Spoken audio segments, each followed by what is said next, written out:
We are live. Hello, ladies and gentlemen, boys and girls, and women and children of all ages. I'm your host, Alan Levi Simmons, and this is the Purpose Pod. I have the honor of bringing on a very awesome, influential guest on the show, Miss Anisa Palmer. She's going to kill a stage. Well, it's not really a stage, but she's going to kill a camera. Today is going to be a great day. We're going to go into the purpose, the ultimate climax. We're about to go into purpose and we're going to talk about purpose. We're going to get to know Miss Palmer. So I hope you guys are ready. I hope you stay tuned to what's going to happen. I hope you stay tuned to her future announcements on what she has going on. So I'm going to go ahead and bring her on. Hello, Anisa Palmer. How are you today? Hello. Thank you so much for having me. I am wonderful. That's awesome. Wonderful is a good thing to be, especially right now with Corona, COVID-19, being awesome is really difficult. So I'm pretty sure you're adjusting to everything that's happening right now, like we all are, right? Oh, quite an adjustment. Yeah. And for me, it's just been really hard because most of my, I guess, professional business deals with people. And if people can't come outside, then, I've had to adapt, my lifestyle and what I bring to people. And that's why we have this Purpose Pod webinar type podcasting. So, yes, how are you adjusting to everything? Oh, it's been a struggle. I mean, to see royalties from book sales decrease drastically, to see donations for the charity decrease drastically, and then even limited resources when it comes to funding, where that disappeared. And so it's been a struggle.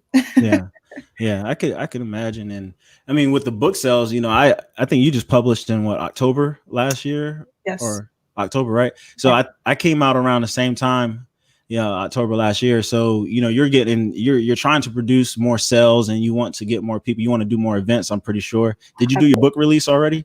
Yes. Okay. How was that? Went well as a start. And so the whole book tour was supposed to launch in March and I'm kicking it off at Virgin Islands and then COVID-19 happens. So limited travel, restrictions for everything, all over the world. So no book tour right now. So it's been an adjustment. So you were going to do your book release in the Virgin Islands? Well, officially launching the book tour in the Virgin Islands, the first release outside of Georgia. And so the small book release in the state of Georgia and Atlanta in October. Okay. So you're about to travel and do big things out here. I might need to come with you to the Virgin Islands, see what that's all about. That's where you're from, right? Yes, originally born and raised, St. Croix, Virgin Islands. Okay. How long were you there for? Let's see, I came to the US, the mainland, did undergrad at Georgia State University, military time, moved to Florida, back to Georgia. But okay, so you never really moved back to the Virgin Islands? No. Okay. Always visit at least once a year. But no. Yeah. I haven't been there yet, but I plan on taking a trip. Is it something you recommend as far as trips and vacations? Oh, yes, you have to go. It's a must. I love it actually when I meet people who have been, or at least one of the islands, whether it's St. Croix, St. Thomas, or St. John.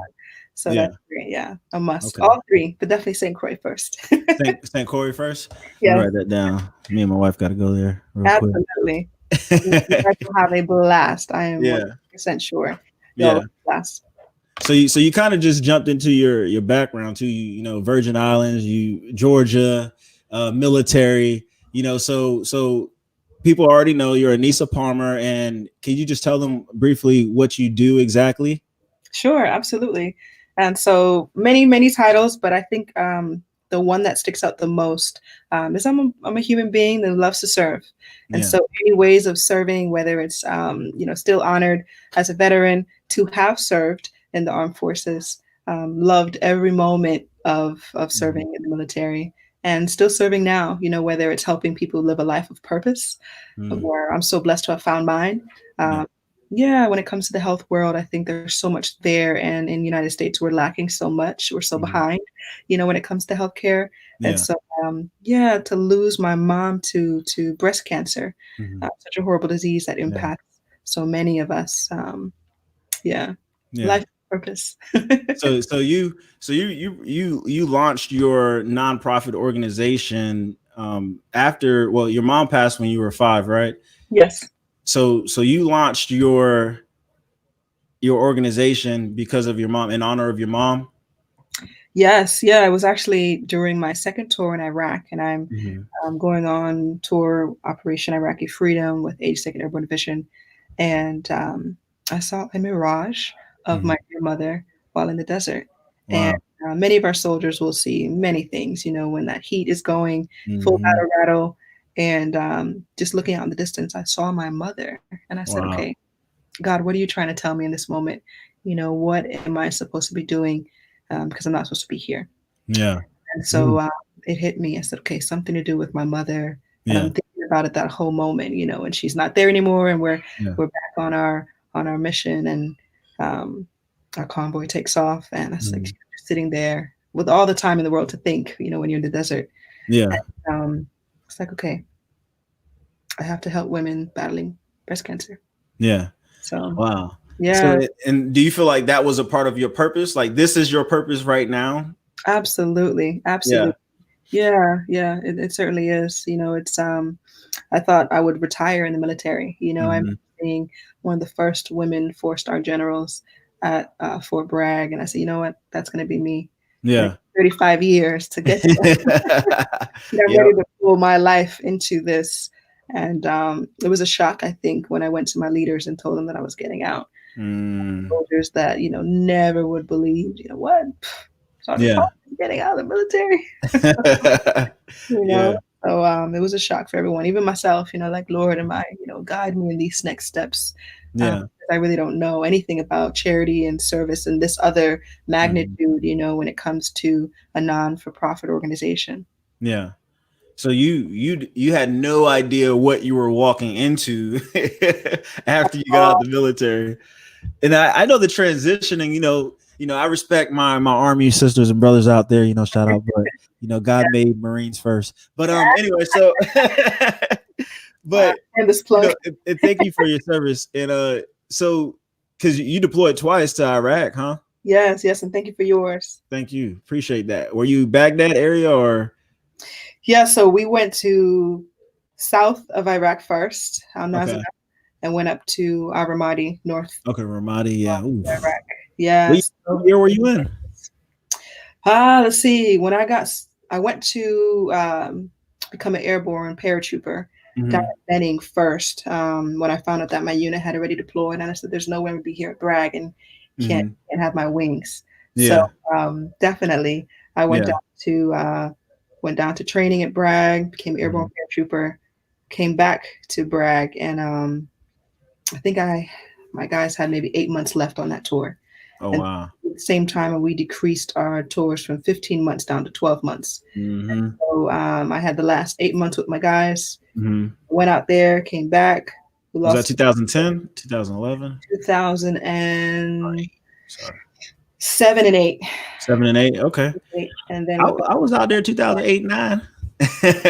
we came back. Yeah. We were, every year deployments, Mm-hmm. so came back and then went back again in 09, Yeah. 010, or 2010. Yeah. Yeah. Yeah, you guys, the army, you guys deployed 15 months, a whole year. I was like, Lord, thank God I did not do that. We do our 6 to 7 month, Yeah. deployments, and Yeah. that's it. But Well, I couldn't have. our special forces were there as well, and so they did about 3 months on, 3 months off. Sometimes Okay. very distinct missions they were, given. But worked closely with our special forces guys. But yeah, I was like, man, I wish I could go special forces, Yeah. Green Beret. Yeah. Oh, so you would have done that? Oh yeah, yeah. So I you, wanted to become a you ranger. don't mind getting dirty. Yeah, I was gun ho. I was, got down and dirty with the rest of them. I think there's nothing I could ask my soldiers that I couldn't do myself. Yeah. So I wanted to always make sure that I led from the front.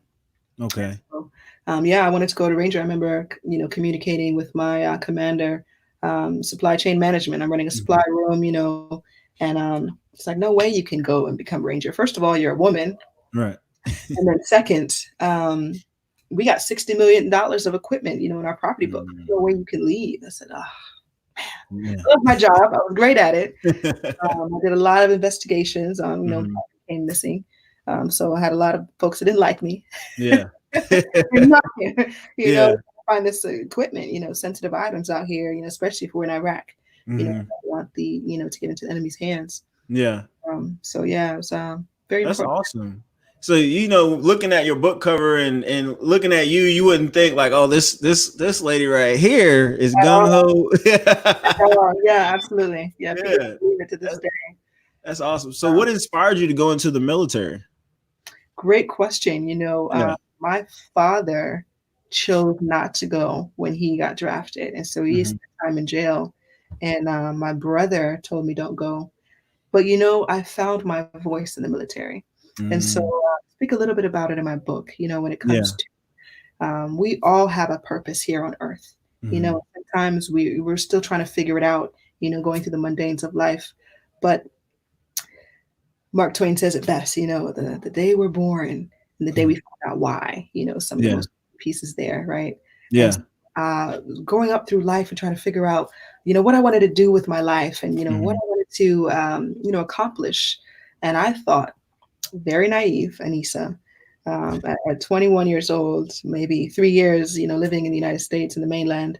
And I was like, I want to join the Peace Corps. I want to go around the world helping people. I was like, oh, I could do this with the military. It's definitely nothing like the Peace Corps, right? Yeah. A shock for me. I think the day in boot camp when my drill sergeant's chewing my neck off. And, oh my God, what did I really sign up for? To the Peace Corps. I think at that time they were only taking specific degrees. Oh, wow. So, I said, well, I think the military is similar and I can just do that. Still get to go around the world helping people. Now, didn't do all that. Yeah, it's more indirect help, but and some other stuff. One mission I will say, and most rewarding work I think is when we went to donate books, scholastic books, to an orphanage. And it was interesting to see in this little village, the children, sad enough being orphans, but then even more sad to see some with arms missing, various limbs, fingers missing, and it's like, man, their parents have taught them to create bombs and barely 6, 12 and it's like you don't have fingers, you have to live with that for the rest of your life and try to understand the reason why, and trying to change the trajectory of your life after that. Man, that must be tough. I think so too. And like, I always wonder, since I'm a purpose-driven guy too, like I often wonder, like, what do those children think about? What do they think about the same things we think about? Like we think about success, purpose, all this stuff, but when you go over there, do you think it's the same? Or I don't think at all, and I think even the first tour in Iraq, it really humbled me, when it comes to, the food that we have, the access, even I, complain sometimes when it comes to lack of access to healthcare. But imagine living in a country, this is not everywhere in the Middle East, of course, but in specific places we were stationed, to see a family of 4 living in a, I don't know, the size of my office, it's less than 1,000 square feet, less than 100 square feet for some of the spaces, and just bricks, around. That's your shelter, and you don't have any food, you don't have any access to healthcare, you don't have access to education, it's a different world, I came back very, very humble to just be alive, to wake up today and thank God for giving me life, and life more abundantly. Yes, thank you God for putting me on the wake up list today. Right, come on now. Not make it, it's so it really hits you. And to think, when you hear about amazing leaders like Malala, and fighting for education for girls, in the Middle East, it's a whole different world. I was humbled as well, like coming back from overseas and seeing how I mean, they don't have Walmart over there. They, like we complain about a whole lot of stuff over here. First world problems, I tell you. Right, first world problems. Come on now, get it together. You have a fan on here. She says Anisa Palmer is truly an inspiration. Oh, happiness, beautiful, homemade. Oh, so Ms. Palmer, talking about purpose, we often, I think some people think about purpose a lot, and I think some people don't think about it enough, and they're just, maybe they're in the military and they're like, oh, what do I need to think about purpose when I know what I have to do tomorrow, the next day, and the next day? Right. And then you have people who are not in the military and they're just working their 9-to-5s, and they're surviving, thriving, whatever not, but purpose may not be on their mind. True. And I remember reading something on your website. It was talking about how, like, when you're aware of your purpose, or once you start thinking about your purpose, it's healthier to actually live out a purpose-driven life, right? Yes, it's so important. I mean, you add so many years to your life. You look at the lifespan of women and men. Let's just focus on America, not just globally, right? Right.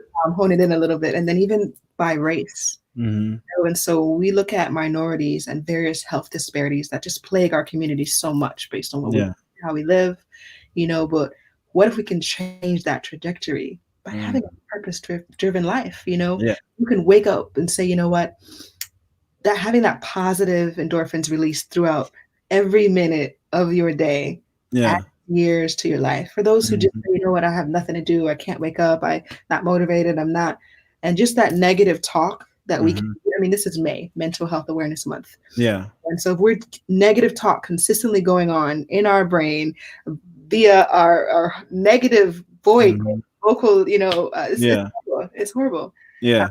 So try to talk about in the book and different speaking engagements. And it's just really, it adds years to your life. Well, who doesn't want to add 3 years to your life? Right.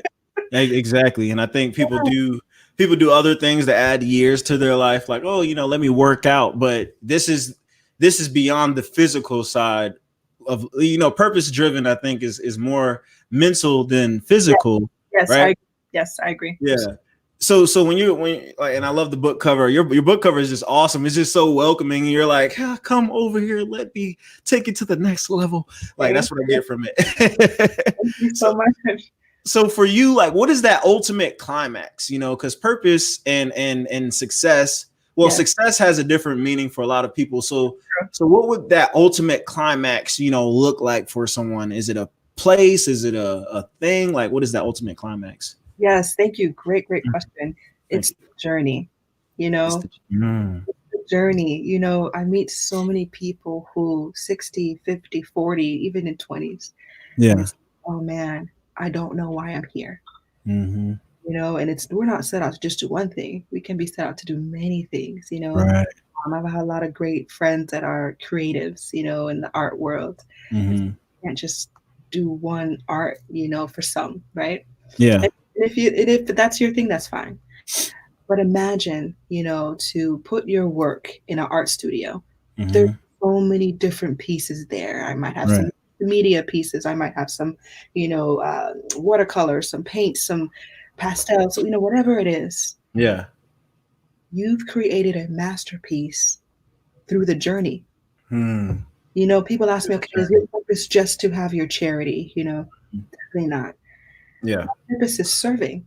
And so for me, service comes in a multitude of ways. I'm going back to school to get my PhD to become a professor. Wow.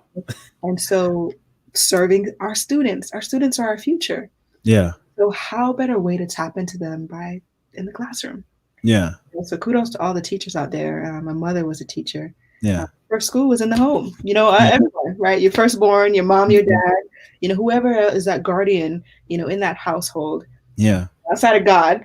Right. That's always. But various teachers in our life, so continue to. So that journey. Yeah, it's the journey. Yeah. It really is the journey. Look at a movie, the highest peak in the movie, the climax of the movie. You read a novel and it's the greatest part of the book. But the journey to get there. Yeah.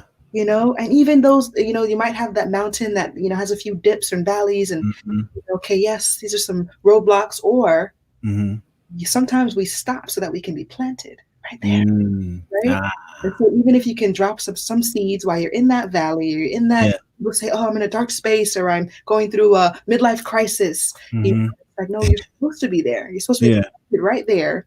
Wow. If it's just plant a seed.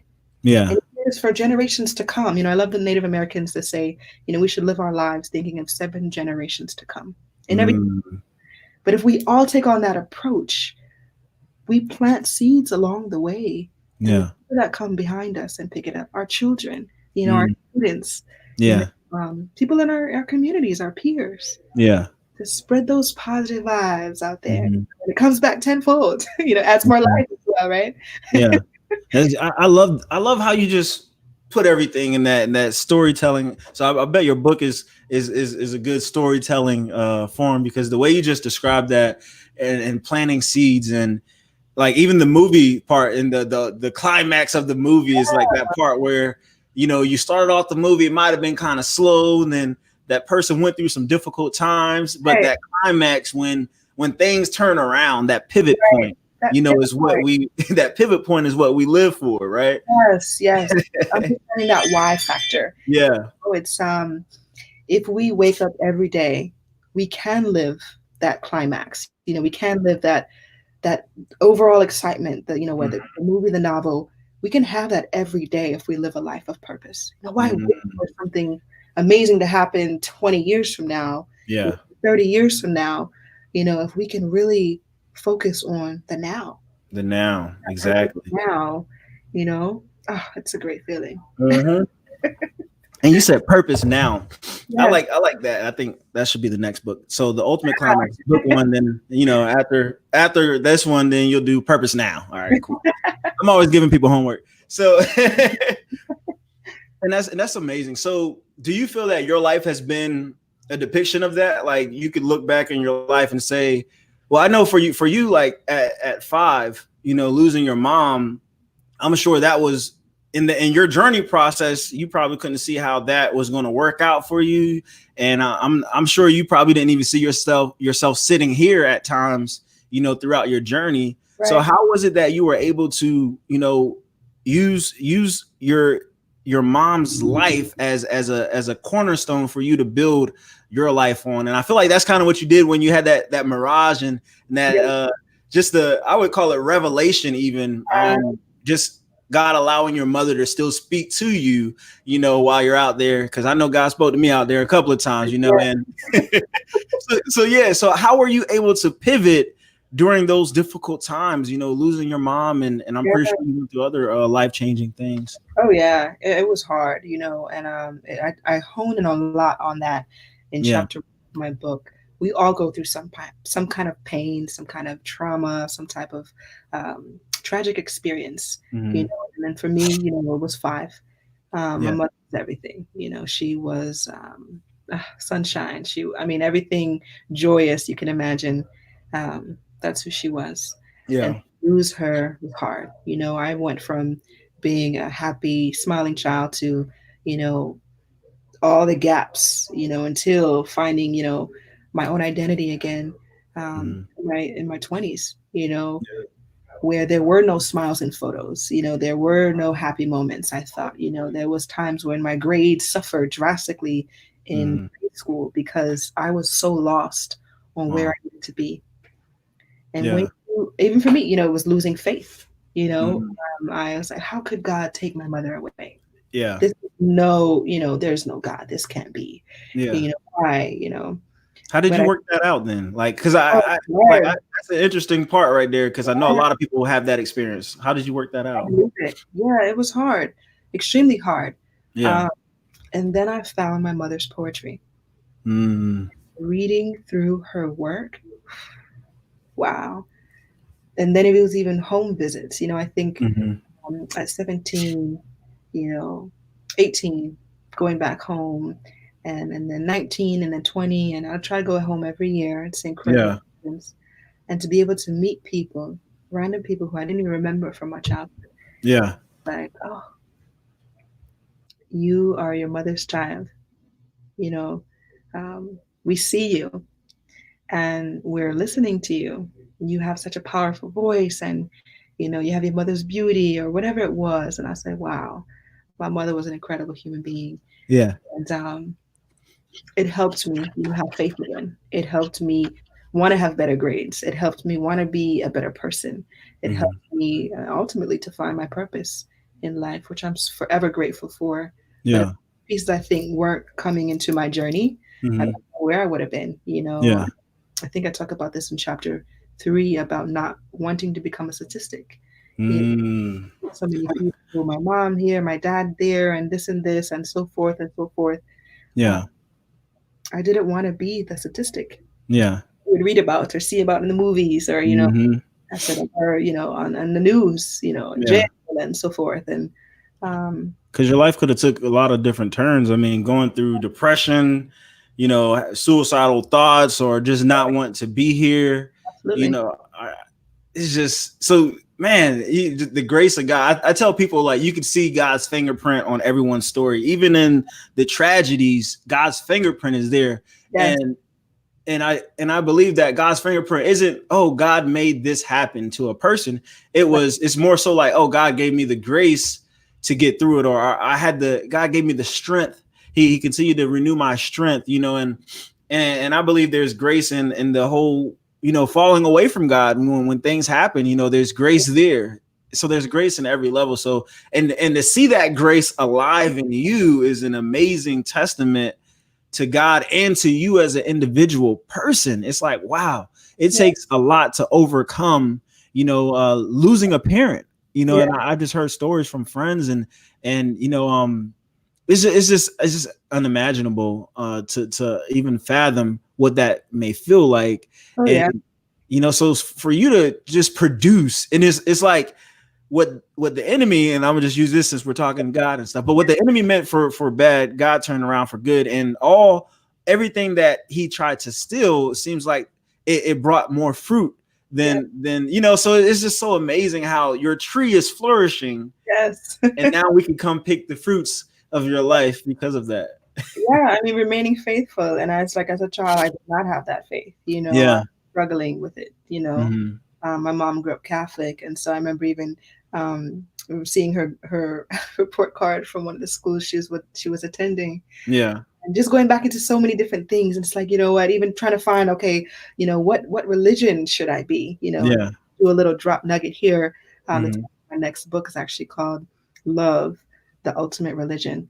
Ooh. A lot of pieces there. And it's so struggling through those, pieces of those, different Mm-hmm. avenues.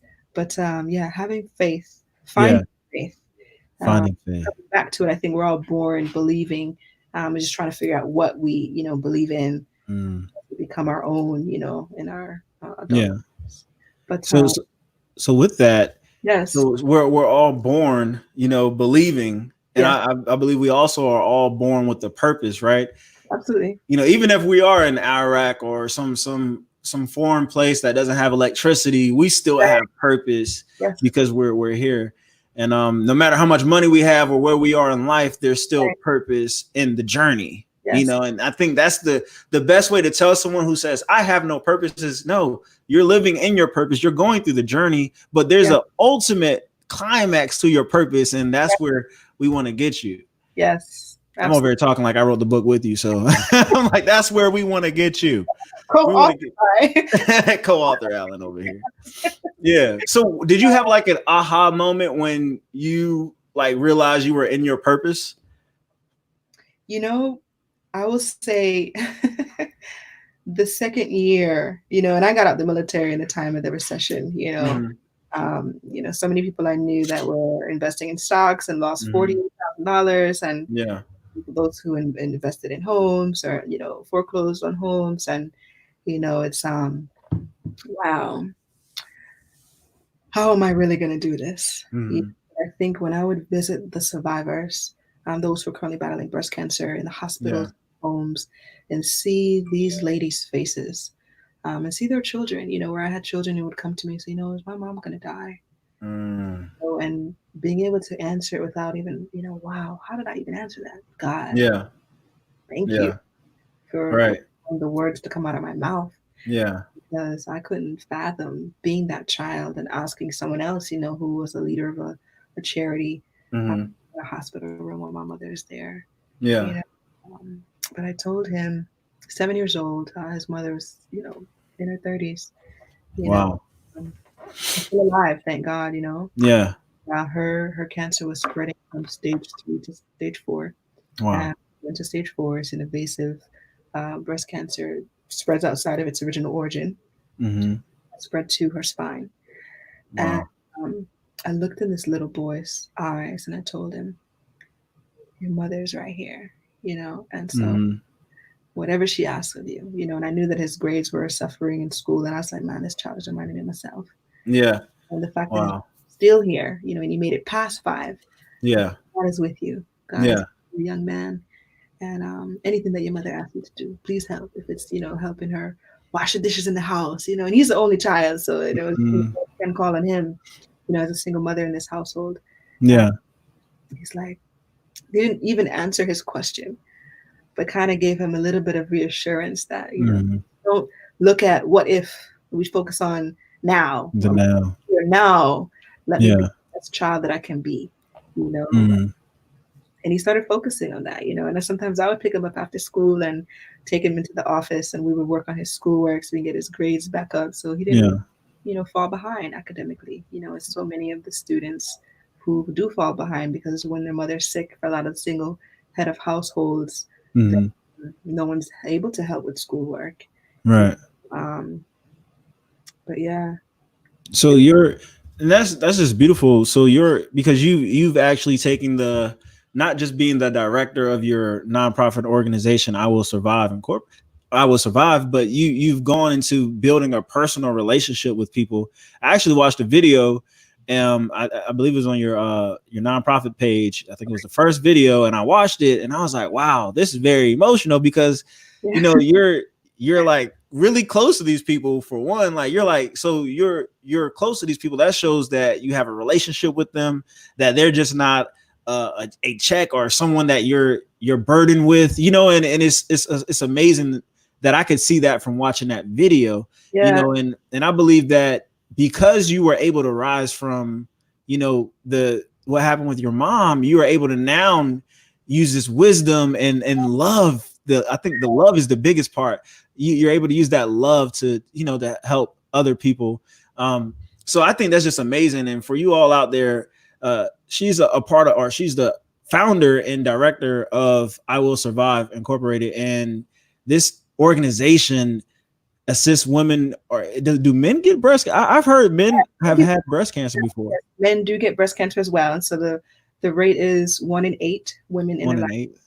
And then for men, it's 1 in 1,000 roughly. Okay. So, men get checked too, Yeah. Feeling any abnormalities, along some men don't like to call their breast tissue. Say chest, feels so chest. My chest. But, there's a breast tissue there. Yeah. Men can get breast cancer. And sometimes some men who don't believe they do, they wait until the nipple's inverted, and that's already at stage 4. Wow. Or there's bleeding outside the nipple. Wait till that's too late. If there's any pain, go see your doctor.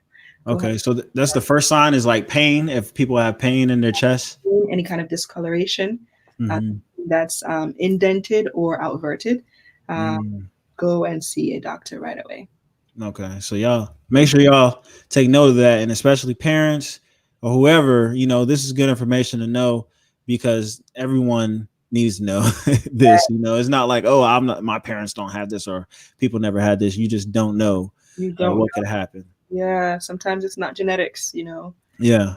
There are genetic testing and screenings done out now. You can ask a doctor if and ask your insurance if it's provided. It is more now, which is good. But even that, okay, what if I find out that I do have a genetic testing done and I carry a breast cancer gene, BRCA1 or BRCA2, it come from mother or father. Now, does not mean that I will get breast cancer because I carry the gene. Right. But there's so many genes, the diabetic gene. There's so many genes now. There's over strands of testing that can be done. That we're eating healthy, so making sure we're working out, and then that we're taking care of our mind. All the factors, the mental, the physical, the spiritual. Really, really matters. And so you've been able to do all of that with keeping your mental, spiritual, emotional, and you have to bear the weight of a lot of news. And I mean, you pretty much know what news you're going to get when you meet people who come to your organization. So here's another life, because it's not just this is another person. This is somebody's life, right? A mother, auntie, a sister, a a brother, a dad. These are human beings. I think if we change the way that we serve when it comes to the nonprofit space, especially in government organizations, it's in our health system, medical is like just a number, just a check off the block. Okay, done. We can't have that approach. I'm glad we're changing a little things when it comes to healthcare in this country to individualized care. Yeah. And have the one size fit all approach. We have to see that. Some of our medical professionals still are, unfortunately. But when we stop and we actually look at the person, it's just a human being. Yeah. What can we do to really help this person?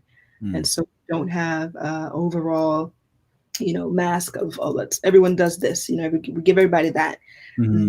Have stage 2 or stage 4, or this person could have 10 kids or 5 kids, or can be renting a home, a 1-bedroom home, who just really needs some food or just a space. This person needs a job. It's so much economic pieces that falls into families that are impacted with breast cancer. Yeah. So, we try to help in all those pieces. Wow. So it's not just the breast cancer. It's okay, they have rent, they have mortgages, or they have children they got to feed, and, psychological issues maybe, so like you guys are able to facilitate all of those things, or you help find the resources for them? Yes, we help find a lot of the resources. If it's something that we are incapable of handling ourselves, again, nonprofit space, how many nonprofits, you might have called or referred, or, okay, we don't do that, bye. That customer service is what we pride ourselves on. We have a really good rating in the community. We want to keep that way. If it's something that we can't do, we're going to find an organization that can help you. Okay, that's awesome. So for those who are starting nonprofits, and we had our 15, 30 minute, I don't know if it was a 30 minute, maybe. I think I kept you on a little longer because I'm a talker. But you were so like just really chill and like just giving me the information. I was like, man, this lady's so cool. But so like you have this well-ran nonprofit organization, you award-winning nonprofit leader. How did you get started with your nonprofit? Great question. It was coming out of the military and not really knowing where to start. And then, it's Google. Google, yeah. Searching all types of things. I started registering for classes. I decided to go back to school and get my master's degree. I was like, there's so much that I don't know. Yeah. In my master's program, I focused on public health, healthcare in the United States, nonprofit management, administration in the public space. It's just all these classes that I needed. There's always opportunities to learn more, for something. And there's so many free courses out here as well. When it comes to who wants to start a nonprofit, I do nonprofit consulting as well.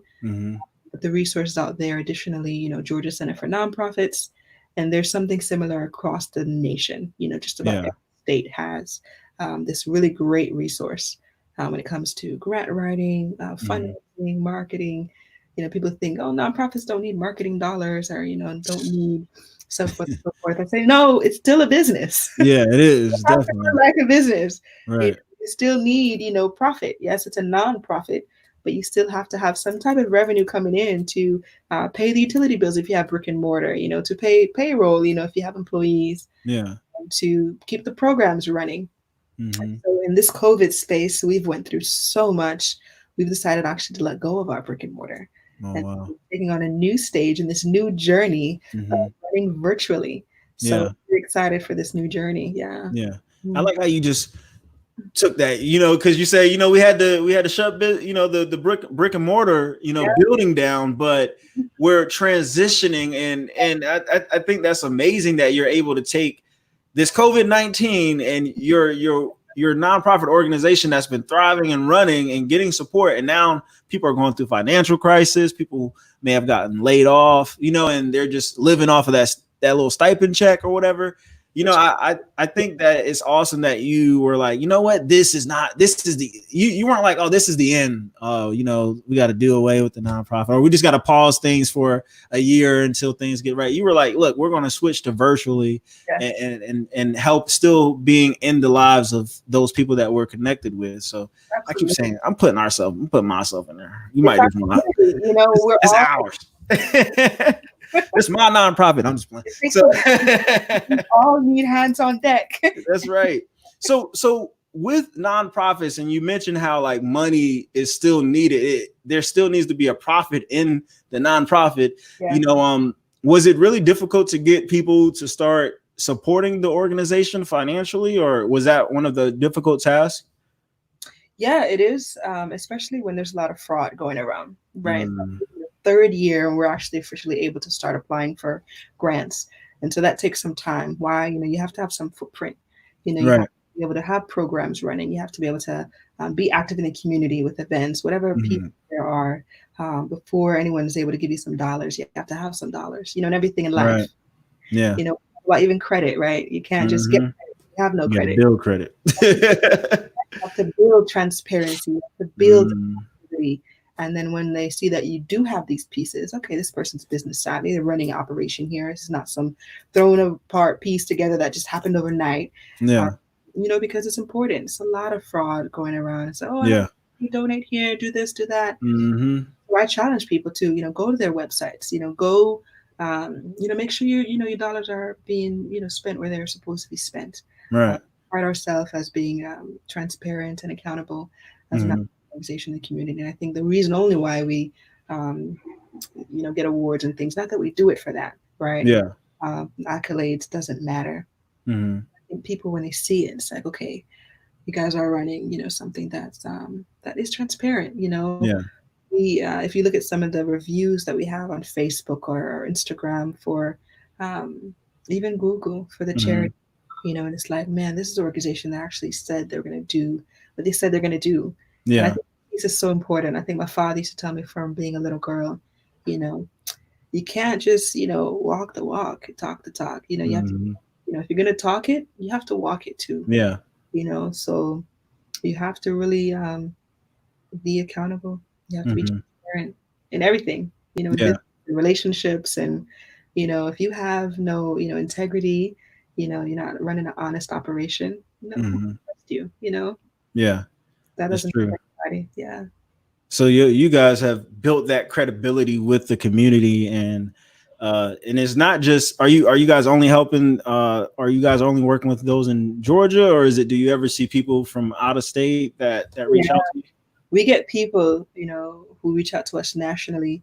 Mm, The issue is we have 90% of our donors who are in Georgia, so we can't yeah. Georgia resident dollars and Hmm. spend it elsewhere. Uh, Yeah.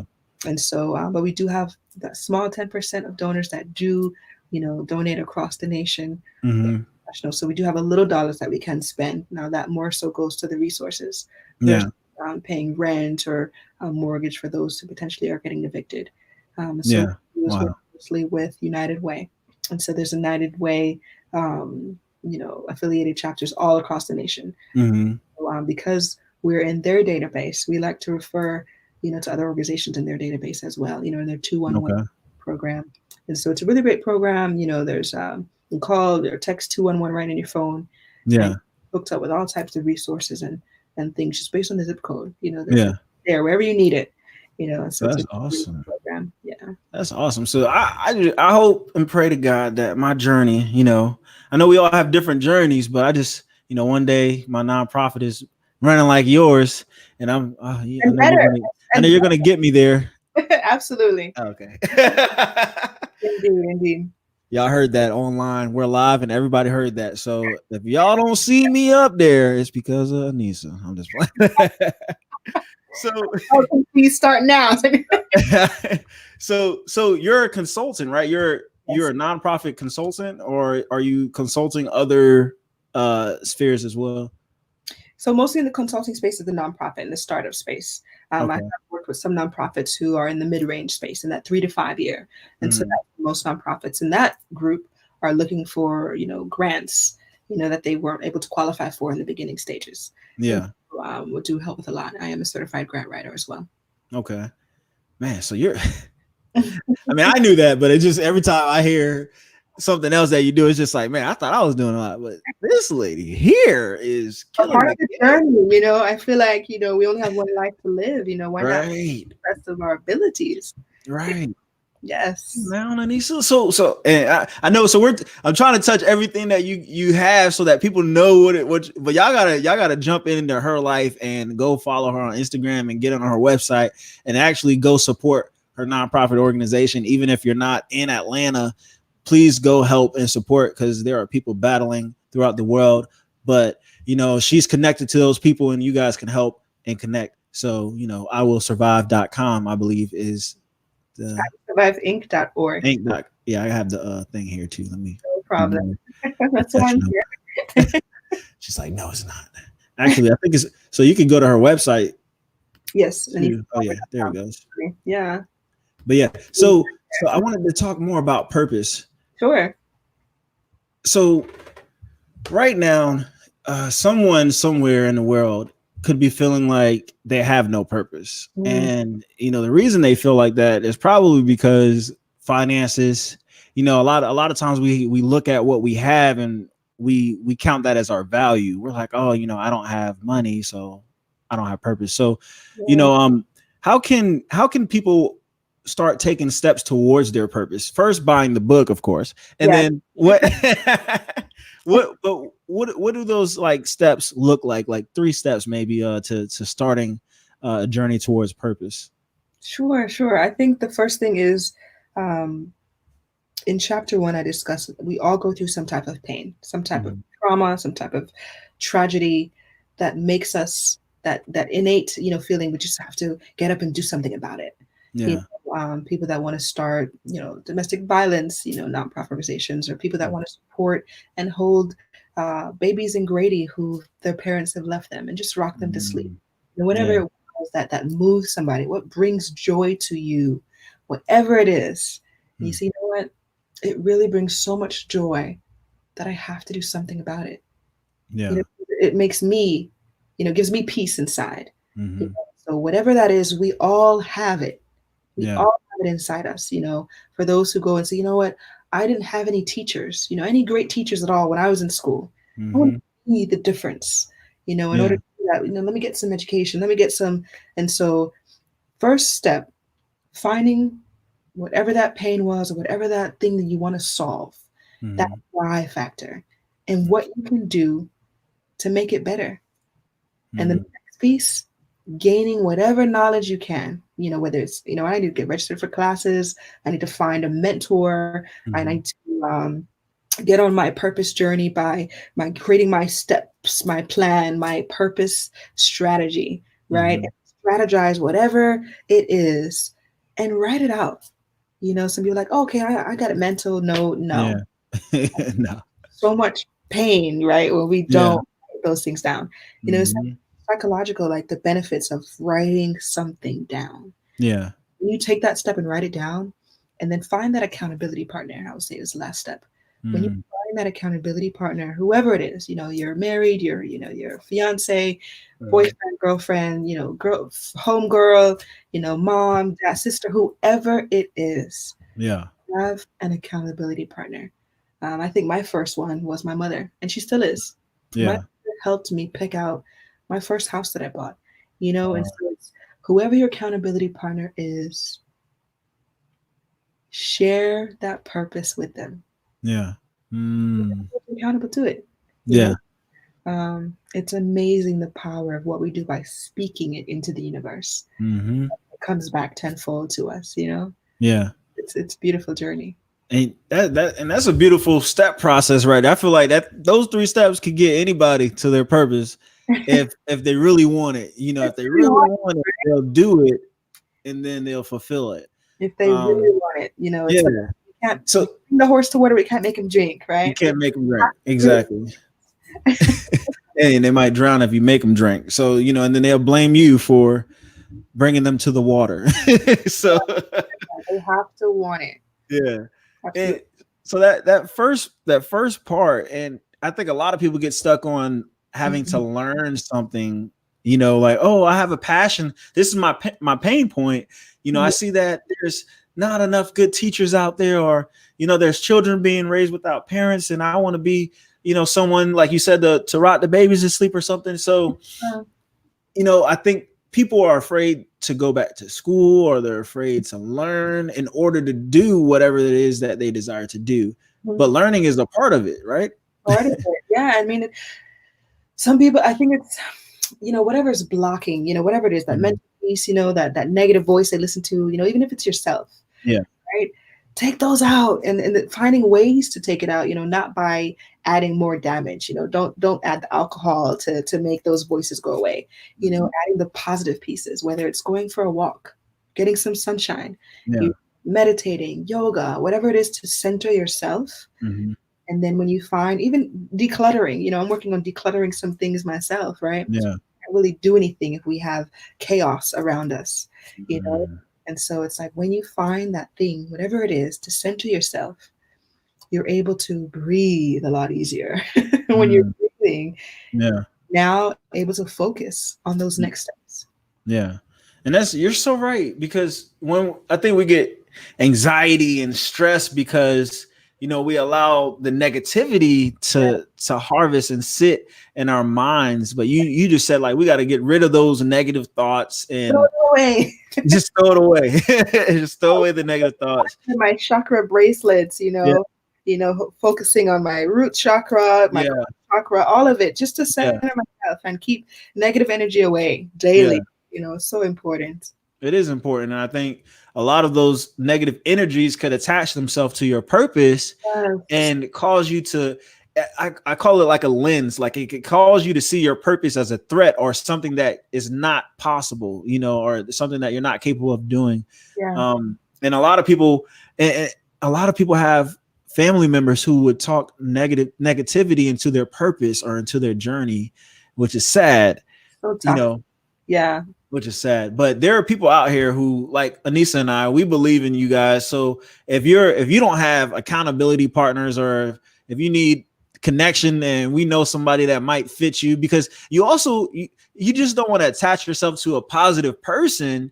You want to attach yourself to someone that you can relate to, because you do want to have those conversations like, Anisa, I'm struggling with this, or Anisa, I'm going through this thought process. Right. If someone never had suicidal thoughts and I go to them and I say, hey man, I'm having those suicidal thoughts again. And if they never had those thoughts, they're going to look at you like, well, that's, they don't know how to, they may feel judgmental at first. Like, why would you want to kill yourself? That's the first thought a lot of people have. Why do you want to kill yourself? But you want to attach yourself to people who understand you.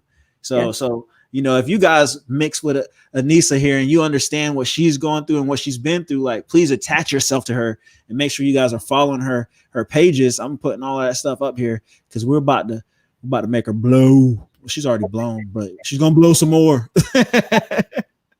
She's going to blow some more. But yeah, so that part of the journey making, fulfilling your purpose process, learning what it is that you want, and I think it's easier to see it the way you showed us in, like, what is that pain point? A lot of times we don't know our purpose because we're like, oh, I don't know what I want to be or what I want to do, versus what is impacting my heart, what touches my heart, and do that. Does, no matter if it makes you $1 million or $1, do that, because your purpose can make you rich. Okay. I didn't read that anywhere. I just said that. So don't take my word for it. Just do it. Let me see where we're at with time. Oh, 53 minutes. So if we have any questions out here, guys and gals, please ask questions. If you have questions for Anisa or myself, please ask questions. We have This Is Good on YouTube. Thank you, brother. Thank you, Deshay. Appreciate you, brother. This book is life-changing. Good. Glad to hear that. Her heart is gold. Yes, it is. She's a blessing in the flesh. Thank you, King. Oh, thank you so much. She thanked me for having you on my show. I appreciate it. I like this person. Who is she? I need to go follow her. Happiness Homemade. I'm about to follow you, Happiness Homemade. I like you. You're awesome. Positive energy. I love it. And we have Terry says, that's powerful. Knowing your purpose brings stability and consistency to our lives because it gives us direction. Yes sir. Hey, Sonia, cousin. Hey, girl. So yeah, if y'all have any questions, please put them up. Okay. Terry says, do you believe our purpose changes at times in different stages of our lives? Good question, Terry. Yes. Great question. 100% yes. And so I'm glad that question actually came about. And I think it's in chapter 4 when I talk about that. What if you get married, right? And Mm-hmm. your husband's in the music industry, and maybe a teacher, and then your husband gets this calling from God and wants to become a pastor, right? And so Mm-hmm. what do? You become first lady of a church. You don't really want to, right? Right. Or you do, perhaps, right? How Mm-hmm. do you make those changes? How do you um, make that change when your husband changes in this purpose, or never found his purpose until he was married to you? And so Mm-hmm. I like these scenarios because I run into them all the time. Mm-hmm. So I feel like sometimes we haven't lived in our purpose. So I Yeah. encourage those, who don't know what their purpose is, who don't know even before you get married, right? Because sometimes those ends up in divorce, unfortunately. Mm-hmm. It's, I thought I signed up for this, or I thought I was living this life, or I thought and if this music industry profession Mm-hmm. and income changed drastically, Yeah. perhaps being a pastor, Mm-hmm. the Lord's work. Who Yeah. doesn't want to be in that lifestyle? But it's Mm-hmm. for everybody, right? Yeah. And so not everybody gets that calling. Sometimes we think about Michelle Obama, right? Mm-hmm. So if you read her book, Becoming, and she discusses she hated politics, didn't want to get into it, didn't want to get involved in it at all, right? Yeah. And so, in being in that support role for her husband, as much as she did not want to get into politics, Mm-hmm. he was living in his purpose. Yeah. Purpose was that. And so, how do you support your spouse, or your friend or your colleague in that space, And it's hard for some, some Mm-hmm. people are unable to. They choose not to, I should say, versus Yeah. able to. They choose not to. They And choose not to adapt. yeah, Mm. they choose not to adopt, and so maybe Yeah. you're supposed to be married to that person at all. Maybe that person really is Mm. your colleague or, their support system. And so you got to Yeah. find a support system. Yeah. You can live your life in purpose. So Mm. So it does, and it's not promised that your purpose is going to, like you said earlier, it's not just one consistent, like you're not just going to be an author and that's the purpose that you fulfill. yeah, I like to use a screwdriver, but this is a pen, of course. So, and I know it's weird if I talk about purpose in a screwdriver. So Terry, um, so let's say this was a screwdriver, or let's just use this pen. So this pen here is purpose to write. Right. It's not purpose to erase. There's no eraser. It's just purpose to write. And I could use this same pen mm, to prop a door. I could use the same pen to defend myself. I could use this pen to scratch my head. Girls with braids, they'd be like, they be getting it in there. But you could purpose this pen to do anything for you. So this pen is not just in the box like, oh, I only write. This pen could serve multiple purposes. yes, And a lot of times, so it's a good thing and it's a bad thing because when you don't know who you are mm, and you're serving different purposes, you may think that the wrong purposes are supposed to be who you are, or your purpose is supposed to be that thing. So let me say it this way. So if people are telling you your whole life that you're only going to be a sportscaster, or if you're only going to be a janitor, or a pastor, mm, then you're going to start thinking that your purpose is to be those things. mm, And if they're using you for those things, you might start believing that as well. mm, So I believe that it's all about knowing who you are first, yes, and then finding those pain points, like Anisa was saying, find those pain points that, oh, I have a burden for children. I have a burden for changing tires, whatever your burden is, like that's your burden. And don't let anyone tell you that it's either good or bad if it's something that God put on your heart. So yes. yeah, the PIM method works every time. So, Well but yeah, said. so it's just amazing to see someone walking in their purpose, Anisa. And like when I saw your page, because I reached out to you and I was like, hey, like I'm trying to get you on the podcast. Well, first I was trying to get nonprofit information. Yes. Then I was like, wow, I got to get her on this podcast. And the fact that your book says purpose, the ultimate climax, I was like, well, the purpose pod, purpose, the ultimate climax, Oh, yeah. Anisa Palmer, Alan Simmons here. Let's go. I'm just like, all right. So, so look, yeah, I could feel it. So Terry says, yes, thank you for the insight. Sometimes our lives are repurposed depending upon the solutions needed therein. This is awesome. Come on, Terry. Give us purpose. I'm about to get excited. Let me calm down. Hold on a second. I got to count down 10, 9, 8. Anisa, I get so excited and jacked up about purpose and about people living out their purpose. Yes. You know, and just like for me, I had suffered from PTSD. Okay. And you know, I suffered from suicidal thoughts and depression. I used, like you said, the alcohol. Like I was using that to kind of bring peace to my situation. And as you mentioned, you know, that's not the way to go. I should have went for a walk. You know, but you know, when you're in those place in that place, I call it a place in your journey, you're in that place. Yeah. You know, and you don't see the resources or even the people that love you and care about you. You know, at times people don't use those people. There are people who may have breast cancer right now, and there's so much resources out there, but because they're going through depression and, you know, feeling hopeless, the resources don't even matter because it doesn't make sense because their value has depleted. You know, they have seen that their value has depleted because they're going through this crisis, you know, but whoever you are and wherever you are out there, if you're going through breast cancer, any cancers, PTSD, whatever your thing is that you're going through, you know, it does not dictate your value. And I'm here and Anisa's here to show you that we've both been through the fire and we've both been where you are or where you were. You know, so look at us not as, oh, they're doing what I need to do, but look at us like, oh, they made it through their situations and are still making it through their situations and are living in their purpose and living out their purpose. Yeah. So, and I can start preaching all day, but stay excited. Don't stop being excited about life. Charlie Currents, Hookshot Charlie. Anisa, real quick plug. I don't know if you know Hookshot Charlie. Have you heard of Hookshot Charlie? Not. Well, look, Hookshot Charlie can hit a hook shot from half court like every time, like every single time. Okay. Like this dude he's nice with it. You gotta look him up after this. Charlie Current. Yeah. I just plugged in. Charlie, make sure you send me my $1,000 grant. I'm just playing. But but Anisa, I know I've been having you on here we were on here for an hour, and I really have enjoyed you being on the Purpose Pod. Hopefully you can come back. Hopefully you're like, Alan, I love the Purpose Pod. I want to be a Purpose Podder. But but yeah, so like, is there anything going on right now that you want us to know about and something that we could help support? Absolutely. Stay tuned. You know, we know some folks are getting their stimulus checks. So if you feel it in your heart to give, please support. Please support. And it's real though. That's a real statement. Like if you're feeling in your heart to give, like don't be. And I'm not out here trying to like hustle people.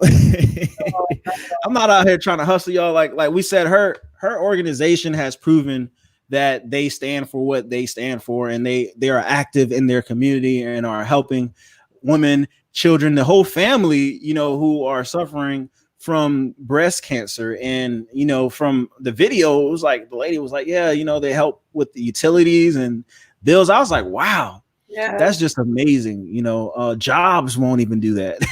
You know, they won't say, hey, you know what? Bill collectors won't tell you, hey, you know what? You're going through this pandemic. Don't worry about paying your bills this month. No, but you guys are right there using your resources and are living out what your mission is. So I really do admire that. And I appreciate you for your wisdom. And my last plug is that Anisa, whenever we were on the phone, she just reignited my fire for my nonprofit because I was hopeless, you know. And Victor Dura, that's another person you should check out too, or he should check you out, and y'all should talk because you guys are both masterminds in nonprofit world.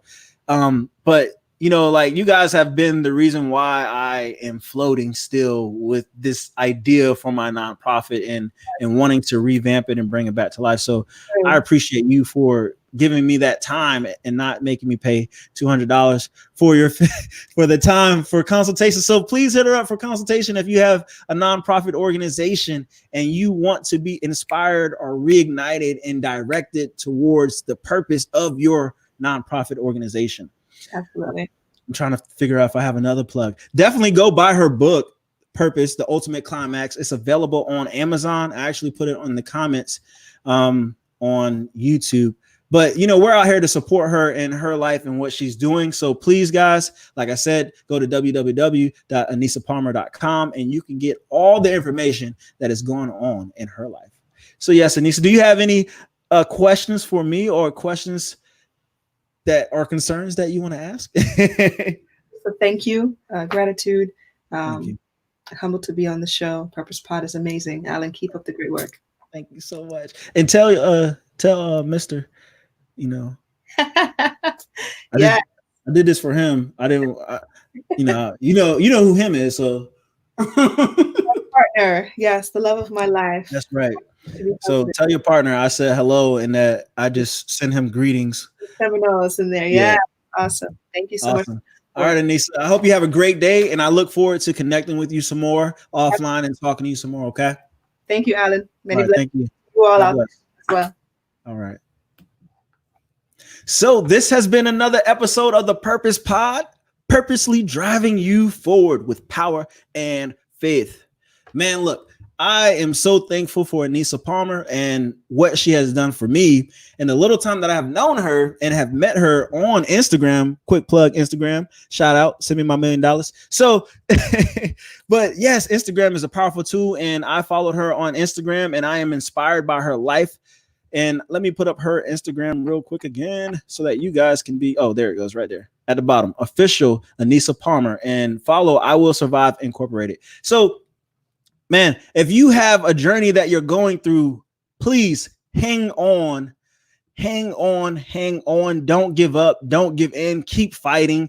Keep believing in yourself. If you know someone with breast cancer, if you know someone with breast cancer, please contact Anisa Palmer and she will help them out. She will get them situated. Her nonprofit organization has been helping people in the Atlanta area. So please go support her. Buy her book. Please go buy her book. I want to hear great news, great reviews. Everyone have a blessed day. Be great. Make America great again. Arr, arr, arr. Peace.